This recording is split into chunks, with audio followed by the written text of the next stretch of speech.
What's going on, Clash Masters? Rocky here today, and today I have the craziest attack I've ever seen firsthand.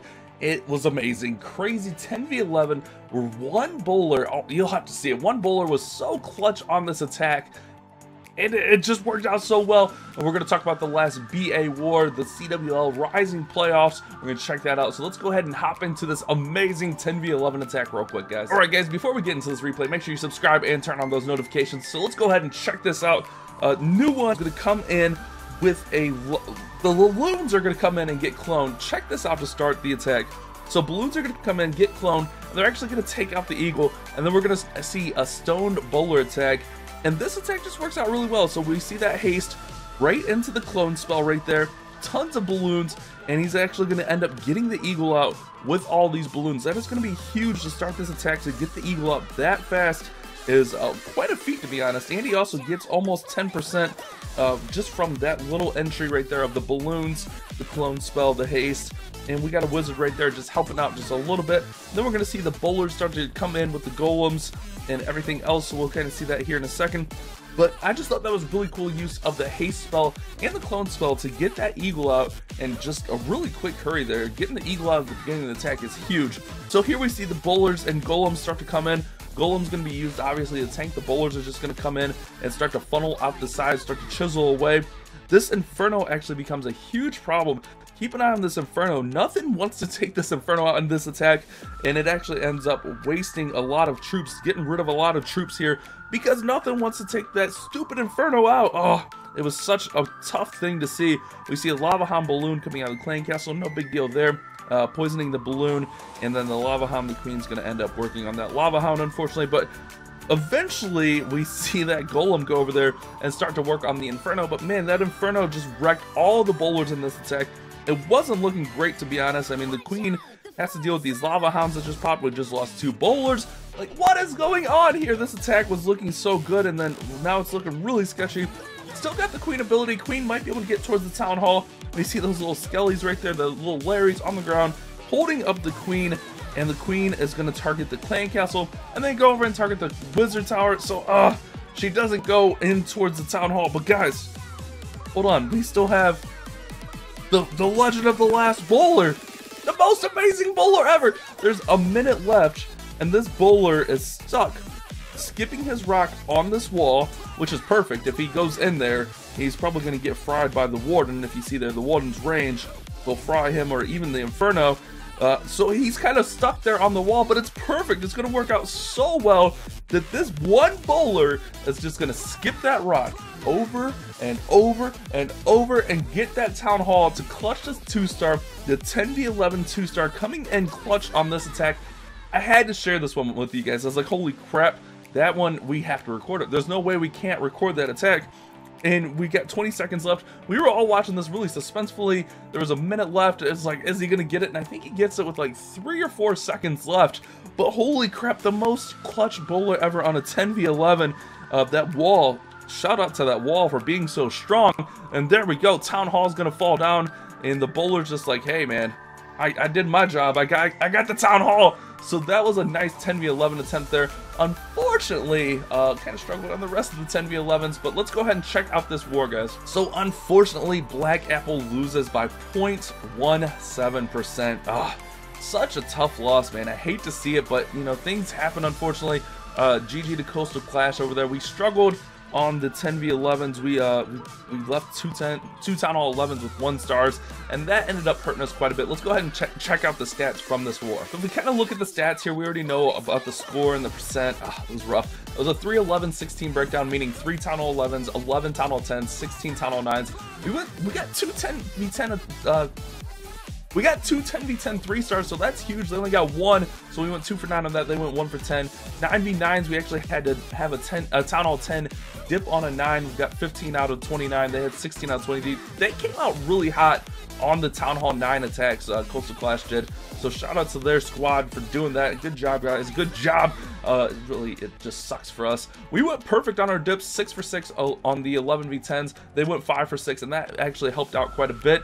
And then the 10v11 game, 1 for 12 for us, 3 for 12 for them, and that's really where the difference was. Unfortunately, we struggled there, but we're going to show off a couple of these 10v10s and maybe a couple Town Hall 9s, and then we're going to go ahead and move forward. All right, guys, for our first Town Hall 10v10 attack, we have King Tut going in with a Dragoon type attack. He's going to use a Zapquake. He's got 3 lightning spells and an Earthquake. He's going to take out these 2 air defenses right here, dropping in those 3 lightning spells, and then the Earthquake on top to get 2 air defenses out. And then he's going to kind of sacrifice his queen over here on this side to get this air defense out also, and it works out really well for him on this attack, and we're going to see exactly how well that works out. So we see that baby dragon just coming in. The wizard's going to just help funnel that queen inward towards that air defense. The queen's going to go in there. She's going to start taking a little bit of heavy fire. That giant right there just tanking the expo, which is going to help out a ton. Queen's going to go ahead, get targeted by tons of defenses, but she's going to pop her ability and get that air defense down. Baby dragon actually got tons of value up there. Queen gets out the archer tower, and she gets a nice little funnel on that side. So King's going to come in and just start helping out the funnel on the other side, and then we're going to see the rest of the dragons come in and just overrun this base. It's got a really nice attack, actually really well planning here by King Tut. I love seeing these Dragloons at Town Hall 10. So here we see all the dragons coming in, kind of spreading throughout this initial line of the base. We see that baby dragon up top just helping to make sure the dragons don't funnel off to the sides too much or anything like that. So Rage Spell goes down, getting those dragons through the Inferno, getting them through some of those defenses right there. Enemy Queen's going to step up, but she's going to get taken out pretty fast by, you know, some level 5 dragons. I was going to say 6 level 5 dragons, by like 4 level 5 dragons right there.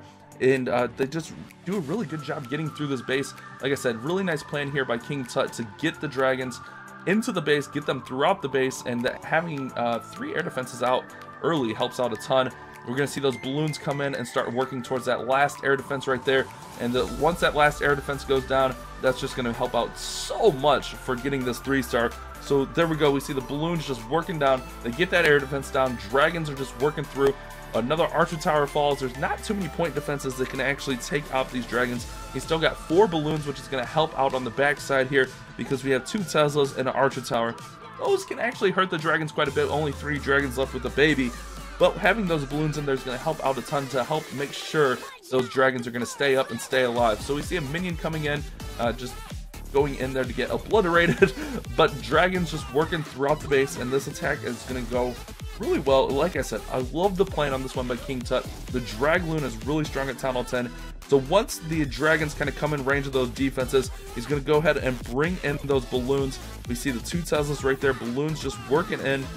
Once both Teslas go down right there, it's pretty much just the archer tower, and the archer tower is not going to have enough time to take out the rest of the dragons, especially with the balloons coming over to take out the archer tower. So a very nice attack, very well planned, very well executed. Balloon's going to go ahead and get this 3-star finish off. So there was one of our 10v10 3-stars that helped out a lot, but again, just not quite enough to get the 3-star. I said not quite enough to get the 3-star. I mean, not quite enough to get the win on that last one. But next up, we have Red Arrow coming in. He's going to be using a Go Bow Wee, basically a Bow Witch attack. Bowlers, Witches, Golems, just going to help tank. He's going to jump throughout the base, rage up, freeze, and this attack just goes really well as well. Nice planning on the base. Really, when you have a 10v11 or a 10v10 attack that goes for a 3-star, you got to have really good planning and execution. So we see the witches coming in on the corners. Those are just going to help the funnels, help everything work towards the inside of the base. We see all of those bowlers starting to work up the center. Here comes more bowlers coming in. King going down. Bowlers out of the clan castle coming down. Queen is already over there popping her ability, which is great.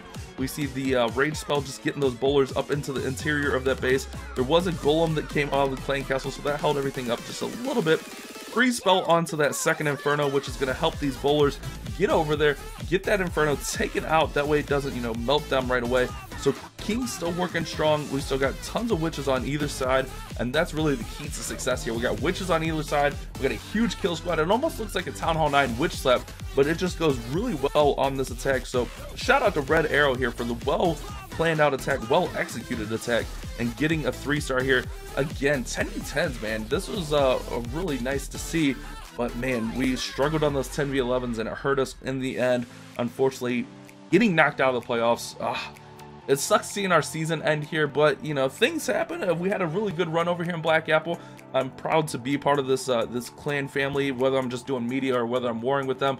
So proud of these guys, so happy to be a part of this team one way or another. So shout out to Black Apple. I was gonna say shout out to Red Arrow. Shout out to Black Apple on their season, getting knocked out here in the playoffs, but a very nice season overall in my opinion. All right guys, and we're gonna finish up by showing off one of my favorite Town Hall 9 attacks, which is the Octoquake Go Wee Wee Bow. So he's gonna Japper's gonna come in here using 4 times 2, 8 earthquakes to open up this base completely. So just using 8 earthquakes to completely open up this base, and then we're gonna see golems coming in, we're gonna see bowlers coming in, we're gonna see witches coming in, and everything's just gonna work through this base with the whole core being opened up. He's gonna have a nice run at this base. I love seeing this. I don't know why, I think it's the 8 earthquakes on this one. The Octoquake is just really huge, just really cool to see. It's not something you used to see a ton, but now that this attack's gaining a little bit more popularity, we're seeing a little bit more. So in come those golems, the witches just working out the sides, just working that funnel inwards, guys, and then we're gonna see the heroes and bowlers and everything else coming in from the clan castle and, you know, releasing the heroes obviously. And then we got one brave spell just to help get through the center of the base, which we'll see here in a few moments. Which is looking strong on the outside of this base. It works out really well for him. The plan went pretty well in my opinion. We do see clan castle troops coming out. The one downside of this attack is you don't have a poison spell to deal with clan castle troops, but the queen gets in there and deals with them pretty fast in my opinion, so it doesn't really hinder the attack too much. But we got tons of stuff up the core. We got tons of bowlers, Larrys, which we got everything up in the core. We got a few witches walking down the side. Up top we did lose some witches and stuff, but you know, we're gonna be all right. All the bows are falling right there. We got a little bit of splash damage left, some point defenses, but we're gonna be fine here for this one to be a 3-star for sure. So Japper, really well planned out. Like I said, one of my favorite attacks. I'm not even sure why this is one of my favorite attacks. I just really enjoy watching this one a ton. We do see that bomb tower working over those witches a little bit, but there are 2 witches on it, eventually gonna take it out. Bowler's trying to work out of that wall. The golem is soaking up for that Tesla right there, and once everything gets out of the base, it's just going to be easy from there because everything is nice and accessible from the outside. So a very nice attack here by Japper, getting the job done with the Octoquake Go Wee Wee Bow. Is there a better name for this attack? Do we have like a real name? If there is, I'm unaware of it, but you know, it's like an Octoquake Go Wee Wee Bow. That's what I call it, you know, Go Wee Wee, making a comeback, guys. So still got the royals up at this late in the attack, still got the queen's ability, got golemites, tons of witches, even a few bowlers in there, so looking really strong. A very well executed attack here by Japper, getting the 3-star on this Town Hall 9 base and finishing strong. So unfortunately, again, Black Apple getting the loss in this war. Shout out to Black Apple on their season. GG to Coastal Clash. Good luck to you guys in the future. Shout out to my BA family for letting me do media for them all season long. Hopefully we come back strong next season and just take the league by storm, whether we're in this league or we move up or whatnot. So hopefully you guys have enjoyed today's video. The legend of that last bowler. Man, that bowler was so clutch. What do you guys think about that? Let me know in the comment section. Make sure you guys leave a like on the video. Thank you guys so much for watching. You guys have a great day. Keep on clash bashing.